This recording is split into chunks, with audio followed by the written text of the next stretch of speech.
नमस्कार, आदाब। आज हम आपके बीच में एक बार फिर से उत्तर प्रदेश सरकार की तरफ से जारी एडवाइजरी मुहर्रम, जन्माष्टमी, गणेश पूजा इसको लेकर जो जारी हुई है उपस्थित हुए हैं, हाजिर हुए हैं, क्योंकि लगातार हमारे पास अल्पसंख्यक समाज से, खासकर मुस्लिम समाज से भी फोन आ रहे हैं कि क्या इस बार हम मुहर्रम उसी तरह से कर पाएंगे या नहीं। तो उनको बताना चाहते हैं कि सभी के लिए एडवाइजरी जारी हुई है। आज जन्माष्टमी का भी त्योहार है, आज और कल, तो उसमें भी कोई झांकी नहीं निकाली जा रही है, उसमें भी झांकियां नहीं निकाली जाएंगी, पंडाल नहीं लगाए जाएंगे, कोई सार्वजनिक जहां पर भीड़ नहीं इकट्ठा की जाएगी। इसकी एडवाइजरी में सारी बातें 19 बिंदुओं को लेकर लिख दी गई हैं, वो आप तक पहुंच जाएंगी मीडिया के जरिए। इसी तरह से एक हफ्ते के बाद आने वाले मुहर्रम को लेकर भी उसमें सारी बातें हैं कि इस बार हम मुहर्रम सार्वजनिक स्थल पर नहीं मनाएंगे। अपने घरों में जो आप इबादत करते हैं, जो इमाम बाड़े सजाते हैं, वो अंदर घरों में आप सजाएंगे और घर के ही लोग उसमें बैठकर इबादत करेंगे, मजलिस कर सकते हैं, मातम कर सकते हैं। लेकिन सार्वजनिक स्थल पर आप 4 लोगों से ज्यादा अगर खड़े होंगे, क्योंकि दफा 144 जिसको धारा 144 बोला जाता है, आप सब जानते हैं, वो भी लागू है। 4 लोगों से ज्यादा कहीं पर भी लोग कोई पाए जाएंगे तो उस पर पुलिस अपनी कार्रवाई करेगी, तो एक परेशानी होगी। तो उसमें भी हम सबको ताउन करना है, कोऑपरेट करना है, इसका ख्याल रखना है, क्योंकि कोई भी एडवाइजरी जो जारी होती है वो जनहित में जारी होती है और कोरोना इस दौरान बहुत तेजी से बढ़ गया है।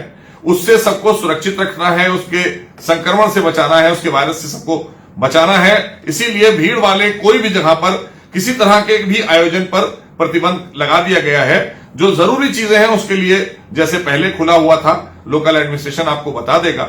लेकिन इस बार हम सब जिस तरह से और त्योहार हमने मनाए हैं, जब तक हम इस कोरोना से बाहर नहीं आ जाते हैं या इसकी वैक्सीन नहीं आ जाती है या सरकार कोई निर्णय नहीं ले लेती है, क्योंकि निर्णय कोई भी फैसला लिया जा रहा है वो जनता के हितों को देखकर लिया जा रहा है, तो इसलिए किसी के बहकावे में नहीं आने की जरूरत है, गुमराह होने की जरूरत नहीं है, क्योंकि तमाम लोग आएंगे गुमराह करने, क्योंकि इसमें लोग अपनी अपनी सियासत भी करते हैं, बहुत से लोग गुमराह करने आते हैं। तो ऐसे लोगों से भी बचने की जरूरत है, क्योंकि ये मौका ऐसा है कि आप अगर कोई भी त्योहार या कोई भी चीज करते हैं उसमें आपकी आस्था और आपका समर्पण होता है, तो आप उसमें ही खो जाएं।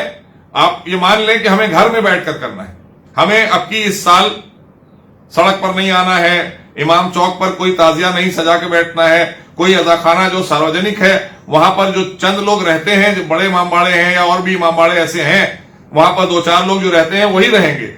आमतौर से जो सिलसिला होता था जायरीन का जाने का, जो लोग जाते थे वहां पर जियारत करने, वो नहीं जा पाएंगे, क्योंकि इस बार रोक लगा दी गई है।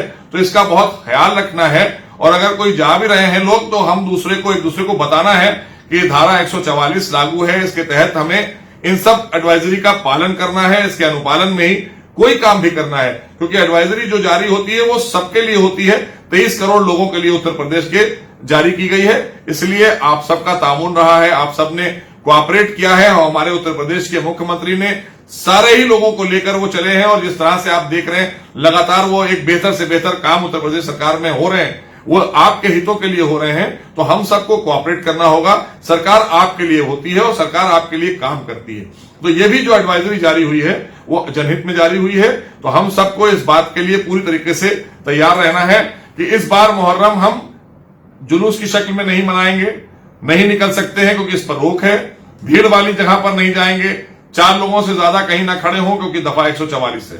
तो हम सबको बहुत ख्याल रखना होगा, और सरकार समय समय पर आपके साथ आपको हर जगह पर आगाह करती रहती है, कोई भी एडवाइजरी जारी करती है वो जनहित में है। और हमने इसलिए ये बताना मुनासिब समझा, लगातार हमारे पास फोन आ रहे थे, तमाम लोग पूछ रहे थे कि क्या मुहर्रम का क्या होगा। तो मैंने बताया कि इस बार मुहर्रम है, गणेश पूजा है, या और आज मैंने बताया कि जन्माष्टमी बहुत बड़ा त्योहार होता है, आप सब जानते हैं, बहुत बड़े बड़े आयोजन होते हैं पूरे उत्तर प्रदेश के अंदर, वो सारे आयोजन नहीं होंगे। तो इसलिए मुहर्रम को भी लेकर ये एडवाइजरी है, और तमाम और प्रोग्रामों को लेकर भी 19 बिंदुओं की एडवाइजरी है जो आप तक पहुंच जाएगी।